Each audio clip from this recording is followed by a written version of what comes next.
भारत के कानून में डिवोर्स को लेकर कई सारे ग्राउंड दिए गए हैं। Section 13 of Hindu marriage act कहता है कि क्रूअल्टी के ग्राउंड पर डिवोर्स ले सकते हैं।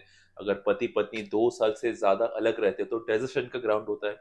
और अगर कोई पार्टनर एक्स्ट्रा मैरिटल अफेयर में एंगेज्ड है तो भी उस पे ग्राउंड पे डिवोर्स है। कई सारे ग्राउंड्स आपको ऐसे देखने मिलते हैं, लेकिन मेरा एक्सपीरियंस ये कहता है कि 10 में से 8 केसेस जो होते हैं वो क्रूअल्टी के ग्राउंड पे होते हैं। और क्रूअल्टी कई तरीके की होती है, फिजिकल क्रूअल्टी, मेंटल क्रूअल्टी। अगर आप अपनी पत्नी को पैसा नहीं देते हैं तो वो भी एक तरह की क्रूअल्टी है। यानी क्रूअल्टी की कोई एज सच डेफिनेशन नहीं दिया गया है। क्रूअल्टी को केस बाय केस डिस्कस किया जाता है और समझा जाता है। और मैं इसलिए जो एक शानदार जजमेंट सुप्रीम कोर्ट का लेके आया हूं जो कहता है कि क्रूअल्टी है क्या एक्चुअली। और सुप्रीम कोर्ट ने एक बात की भी ये व्यवस्था की है कि ये जरूरी नहीं है कि कोई ना कोई ग्राउंड होना चाहिए डिवोर्स का। कई बार पति पत्नी में नहीं बनती है तो भी आप उस ग्राउंड पे डिवोर्स ले सकते हैं।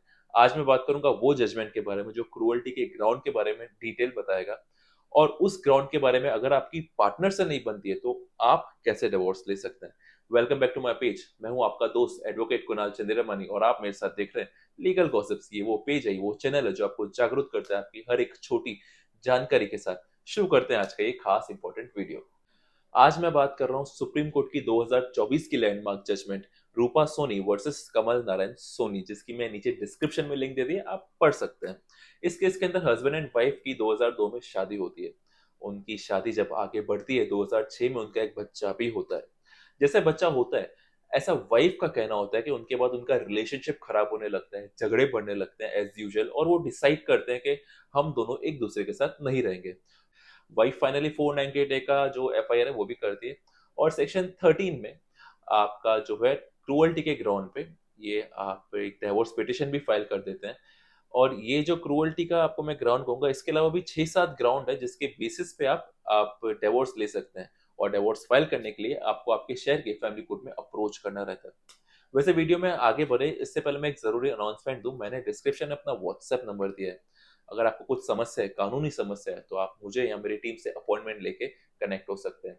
खैर, हम आते हैं वापस ग्राउंड पे। सेक्शन 13 में ग्राउंड दे रखे हैं, उस पे आप डिवोर्स ले सकते हैं। उस लेडी ने भी वही किया। सेक्शन 13 में क्रूअल्टी के बेसिस पे ये कहते हुए कि मेरा हस्बैंड मेरे ऊपर क्रूअल्टी करता है, इससे मुझे डिवोर्स चाहिए। लेकिन फैमिली कोर्ट ने उनकी पिटिशन को खारिज किया। उसको चैलेंज करते हुए जो लेडी थी वो पहुंचे हाई कोर्ट, और हाई कोर्ट ने भी उनकी जो डिवोर्स पिटिशन थी वो खारिज किया। और कहा कि एज सच हाई कोर्ट के जो जज थे उन्होंने कहा कि मुझे नहीं लगता कोई इस पे क्रूअल्टी है, सो मैं यहाँ पे डिवोर्स नहीं देता हूँ। तो फाइनली वो पहुंचते हैं सुप्रीम कोर्ट और वहाँ पे आर्ग्यूमेंट्स होता है। और सुप्रीम कोर्ट के पास ये फैक्ट जाता है कि दोनों जो पार्टी वो कई साल से अलग रह रहे हैं, यानी अभी साथ रखने का कुछ सेंस नहीं बनता है।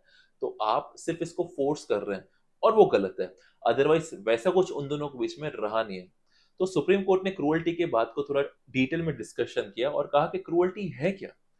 तो सुप्रीम कोर्ट ने कहा कि ये जो क्रूअल्टी उसको डिफाइन नहीं कर सकते हम, क्योंकि ये जो एक्स के लिए है वो क्रूअल्टी वाई के लिए नहीं है, और जो वाई के लिए क्रूअल्टी है वो एक्स के लिए क्रूअल्टी नहीं है। सो वो एक सब्जेक्टिव टर्म है। हो सकता है मुझे जो क्रूअल्टी लगे वो आपको नहीं लगे, और आपको जो लगे वो मुझे नहीं लगे। तो क्रूअल्टी है ना, पर्सन टू पर्सन डिस्क्राइब किया जा सकता है। दूसरा, ऑनरेबल सुप्रीम कोर्ट क्रूअल्टी को मेन और वुमेन में ही बांटते हैं। शायद जो एक पुरुष के लिए क्रूअल्टी है वो महिला के लिए नहीं हो सकती, और जो महिला के लिए क्रूअल्टी है वो पुरुष के लिए नहीं हो सकती। यानी आपको हर केस के फैक्ट्स एंड सर्कमस्टेंसेस को जरूर देखना पड़ेगा, तभी आप ग्राउंड्स पे आ पाएंगे कि वो क्रूअल्टी है कि नहीं है।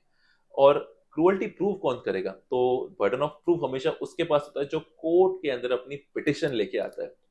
यानी अगर वाइफ यहाँ पे पिटिशन लेके आई है तो उसको दिखाना रहेगा कि कैसे उसके साथ यहाँ पे क्रूअल्टी हो रही है, क्योंकि लिए पिटिशनर पे ही ये रहता है कि आपको बर्डन है कि प्रूफ करने का। सो सुप्रीम कोर्ट ने कहा कि हम डेफिनेशन नहीं दे सकते क्रूअल्टी की, बट आपको ये ध्यान रखना रहेगा कि अगर आपको लगता है कि आपके ऊपर क्रूअल्टी हुई है तो आपको कोर्ट में जाना रहेगा और उस ग्राउंड पे आप डिवोर्स मिल सकता है। लेकिन यहाँ से सुप्रीम कोर्ट एक आगे स्टेप लेके आता है, क्योंकि कई बार कुछ ग्राउंड्स मेंशन नहीं होते, तो हमें समझना पड़ता है कि क्योंकि हस्बैंड वाइफ साथ रह के भी साथ नहीं रहते। कई बार उनकी बॉन्डिंग नहीं होती, कई बार कोई कारण नहीं होता, लेकिन फिर भी आपस में उनका जो कनेक्शन है वो नहीं बैठता है। अब टाइम आ गया है, सुप्रीम कोर्ट ने ये सोचा कि break down of marriage, irrelevant break down of marriage पे भी हम यहाँ पे डिवोर्स दे सकते हैं।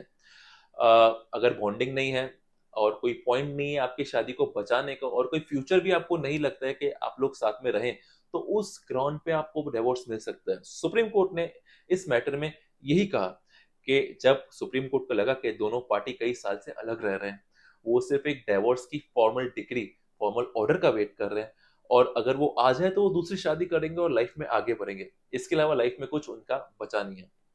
तो on that condition, on the ground of irretrievable breakdown of marriage, उनको डिवोर्स मिला। और सुप्रीम कोर्ट ने इस पे ये क्लियर किया कि क्रूअल्टी पे कोई डेफिनेशन नहीं है, और आपके लिए जो क्रूअल्टी वो अलग है, उनके लिए जो क्रूअल्टी वो अलग है। और मैंने वीडियो की शुरुआत में बताया, हो सकता है कोई फिजिकल मारपीट हो, कोई मेंटल क्रूअल्टी हो, या कोई इकोनॉमिक क्रूअल्टी हो, किसी भी तरह की क्रूअल्टी हो सकती है। और दूसरी बात, ये जजमेंट से पता चलता है कि अगर कोई ग्राउंड नहीं है लेकिन फिर भी पति पत्नी का साथ में आना पॉसिबल नहीं है, और ऐसा है कि आप कई साल से अलग रह रहे हैं, तो उस ग्राउंड पे भी आप डिवोर्स ले सकते हैं। मुझे उम्मीद है आपको आज का ये वीडियो पसंद आया होगा। फिर भी अगर कोई आपको डाउट है तो मैंने अपना व्हाट्सएप नंबर डिस्क्रिप्शन में डाल दिया, आप अपॉइंटमेंट लीजिए, व्हाट्सएप पे मुझे मैसेज करिए, देन एंड देन ओनली मैं आपको टाइम देके कॉल करेंगे हम। तब तक के लिए बने रहिए मेरे इस पे। Know your rights, if you with me you will learn it better. जय श्री राम।